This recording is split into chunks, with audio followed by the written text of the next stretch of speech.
Read the furnace control board status LED to get immediate diagnostic feedback when the system is running tests. Start by locating the control board, usually inside the furnace access panel on the blower compartment. The status light is a small light-emitting diode labeled on the board or in the manual. Before testing, cut power to the unit at the service switch, then restore power for live observation while handling no live wiring.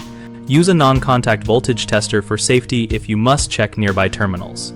Watch the LED pattern while simulating calls. Set the thermostat to heat and observe steady or flashing sequences, then verify corresponding voltages at the thermostat and gas valve or transformer secondary with a multimeter set to the appropriate range.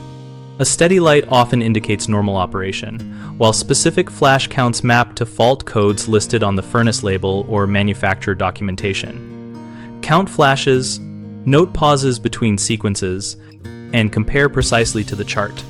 If the control board documents show a persistent fault, record the code and cross-reference service procedures, reset sequences, component tests, or replacement part numbers, rather than guessing at repairs.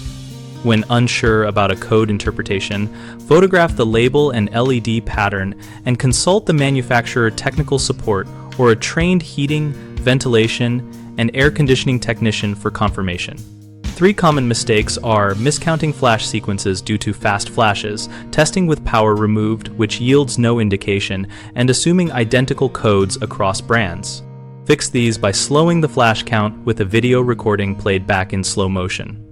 Always observe the LED during live testing after following safety steps, and refer to the specific model's code chart or manufacturer support rather than relying on other units. Another frequent error is blaming the control board without verifying related inputs. Prevent that by measuring thermostat circuit continuity and supply voltage to the board before condemning the module. A third issue is poor documentation of results during troubleshooting. Write down the exact flash pattern, environmental conditions, and any recent service, then use that record when ordering parts or consulting experts. BigHomeProjects.com connects homeowners to local contractors and provides detailed contractor profiles and project reviews to help verify expertise for furnace diagnostics and repairs. Contractors can list services, receive local leads, and build credibility through verified projects to find more work and trusted clients.